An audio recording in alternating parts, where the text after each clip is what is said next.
বন্ধুরা, village food waste Bengal চ্যানেলে তোমাদেরকে অনেক অনেক স্বাগতম জানাই।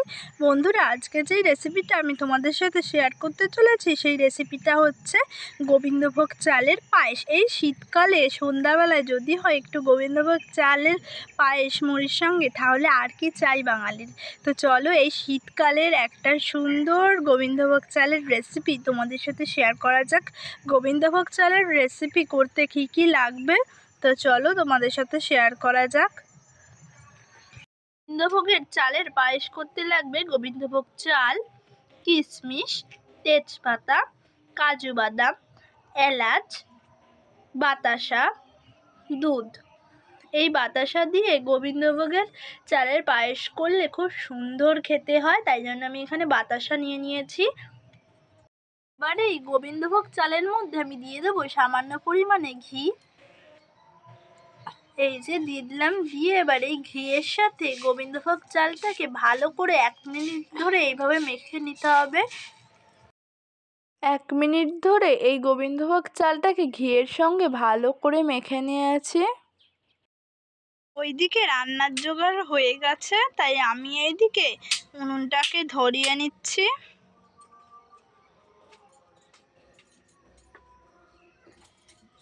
উনুনটা ধরে গেছে, তাই আমি এবার এই উনুনের ওপর কড়াইটাকে বসিয়ে দিলাম।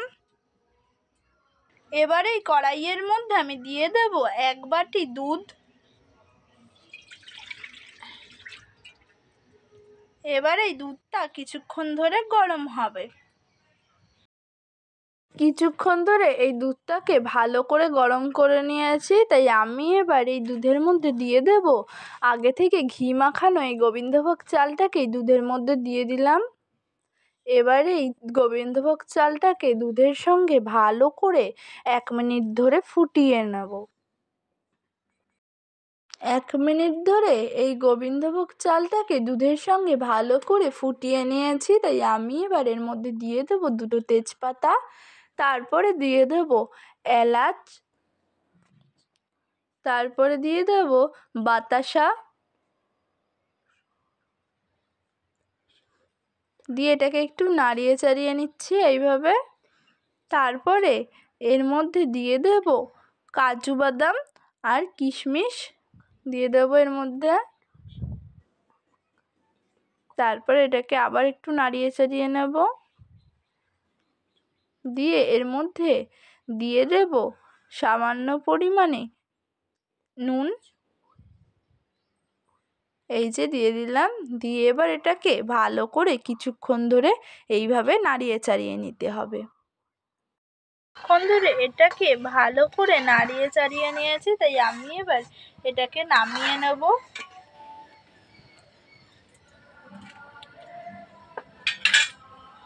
এই যে অবশেষে নামিয়ে নিচ্ছি। দেখতেই পাচ্ছ বন্ধুরা,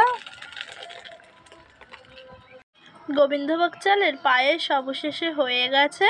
দেখতেই পাচ্ছ বন্ধুরা, এই শীতকালে মুড়ির সঙ্গে এই গোবিন্দভোগ চালের পায়েস কিন্তু খুব ভালো লাগবে সন্ধ্যাবেলায়। বন্ধুরা, তোমরাও কিন্তু অবশ্যই এই পায়েসের রেসিপিটা বাড়িতে বানিও। আজকে এই রেসিপিটা ওরা খাবে আর খেয়ে বলবে যে এই রেসিপিটা কেমন হয়েছে।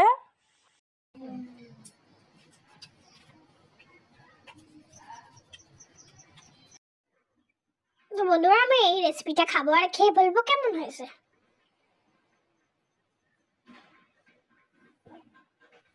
খুব সুন্দর হয়েছে বন্ধুরা, খুব সুন্দর হয়েছে বন্ধুরা। তোমরাও কিন্তু এটা বাড়িতে বানিয়ে দেখো।